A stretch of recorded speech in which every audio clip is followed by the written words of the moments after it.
F'taqali saret it-tnedija tal-programmi operattivi tal-Fondi Ewropej għal Malta sal-2027, fondi li ammontaw għal aktar minn 2.2 biljun euro. Din it-tnedija saret mill-Prim Ministru Robert Abela flimkien mal-Kummissarju Ewropew għal Koeżjoni u Riformi Elisa Ferreira. Dan l-akbar pakkett ta' fondi għal pajjiżna ġie negozjat mill-Gvern immexxi mill-Prim Ministru Robert Abela fis-sajf tal-2020. Dan il-pakkett huwa aktar mid-doppju ta' kemm ġie negozjat fi żmien Gvern Nazzjonalista. Il-Prim Ministru Robert Abela qal li dan il-pakkett ta' fondi se jibni fuq l-istabilità ekonomika u fuq is-suċċessi li kiseb pajjiżna fl-aħħar snin. Se nkomplu wkoll b'mod tangibbli nittrasformaw lil pajjiżna fid-deċenju illi ġej. Fil-fatt, inqis illum bħala il-bidu ta' aktar xogħol biex inkomplu ninvestu fost fondi oħrajn madwar 820 miljun euro fondi ta' koeżjoni.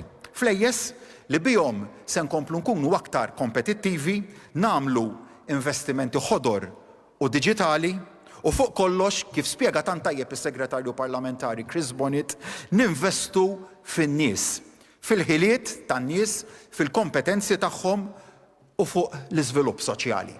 Apparti l-investiment li se jsir foqsma bħal dawk diġitali u ambjentali, Dr. Abela irrimarka li se jsir iżjed investiment ukoll minn fondi Ewropej f'għawdex fir-reżiljenza fil-qasam tas-saħħa pubblika u tas-saħħa mentali, fl-edukazzjoni, fit-titjib tal-prodott turistiku u fil-bidja u s-sajd.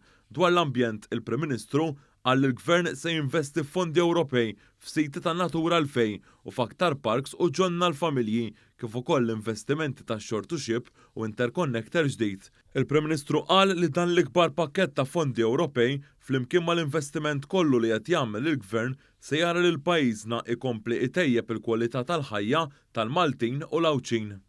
Aħna ġewwa Malta nibqgħu nemmnu fil-valur tal-koeżjoni tal-fondi Ewropej li jgħinu l-iżvilupp ekonomiku u soċjali fil-waqt illi innaqsu id-disparitajiet bejn ir-reġjuni. Inwedek li se nkomplu naħdmu kemm nifilħu bis-saħħa kollha u bl-enerġija kollha illi għandna biex nagħmlu suċċess b'dawn il-fondi għal pajjiżna kif ukoll nagħmlu ġieħ ukoll lill-Unjoni Ewropea b'mod ġenerali. Min-naħa tagħha, il-Kummissarju Ewropew għall Koeżjoni Elisa Ferreira sostniet li hija sodisfatta b'dan il-pakkett ta' fondi Ewropej lejn pajjiżna li huma sinjali b'saħħithom tal-appoġġ u s-solidarjetà fl-Unjoni Ewropea.